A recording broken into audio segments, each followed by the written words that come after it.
నాగబాబు గారు గారాలు కోడలు లావణ్య త్రిపాఠి అయితే మొత్తానికి అయితే మెగా ఇంటికి అయితే కవల పిల్లలకి జన్మని ఇవ్వడం జరిగింది.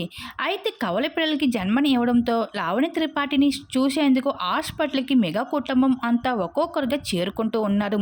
ఇంక ఈ విషయం పక్కన పెడితే మొత్తానికి ఒకటవుతూ కలిసికట్టుగా లావణ్య త్రిపాఠి కవల పిల్లల్ని చూసేందుకు హాస్పిటల్‌కి చేరుకుంటూ వచ్చేసారు పవన్ కళ్యాణ్ అలాగే రేణు దేశాయ్. అయితే ఇప్పటికే తెలిసిందే పవన్ కళ్యాణ్, రేణు దేశాయలు విడాకులు తీసుకున్నారు అనే విషయం. వీరు గత కొన్ని ఏళ్లుగా దూరంగా ఉంటున్నారు అనే విషయం కూడా మనందరికీ తెలిసిందే.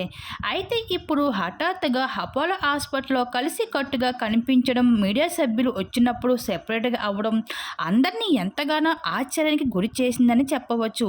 అయితే ఇప్పటికే లావణ్య త్రిపాఠి తన ప్రెగ్నెన్సీ విషయాన్ని ఎంతో జాగ్రత్తగా చూసుకుంటూ వచ్చేసింది. కానీ తన ప్రెగ్నెన్సీ తర్వాత డెలివరీ విషయంలో మాత్రం ఏమాత్రం తన కంట్రోల్ లేకుండా పోయింది. అయితే మీడియా వాళ్ళంతా అయితే చుట్టుముడుతూ వచ్చేసారు ఇంక పవన్ కళ్యాణ్‌కి. ఇంక ఈ విధంగా క్యాప్చర్ చేస్తూ సోషల్ మీడియాలో హల్చల్ చేస్తూ ఉన్నారు.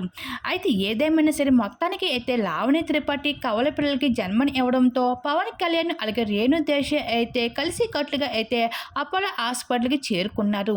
వాటికి సంబంధించిన ఫోటోస్ కూడా నెట్టింట్లో వైరల్‌గా మారుతుంది. అయితే లావణ్య త్రిపాఠికి పాప, బాబా అన్నది ఆడపిల్ల, మగపిల్ల పుట్టారు అనే విషయం అయితే రివీల్ చేయలేదు మెగా కుటుంబం. అయితే మొత్తానికి అయితే లావణ్య త్రిపాఠికి కవల పిల్లలకి జన్మని ఇవ్వడంతో మెగా ఫ్యాన్స్ అంతా కంగ్రాచులేషన్ అంటూ బెస్ట్ కామెంట్స్ తెలియజేసుకుంటూ రావడం జరుగుతుంది సోషల్ మీడియా వేదికగా. వాటికి సంబంధించిన ఫోటోస్ ఇప్పుడు మా విడుదల మీరు కూడా చూసియండి.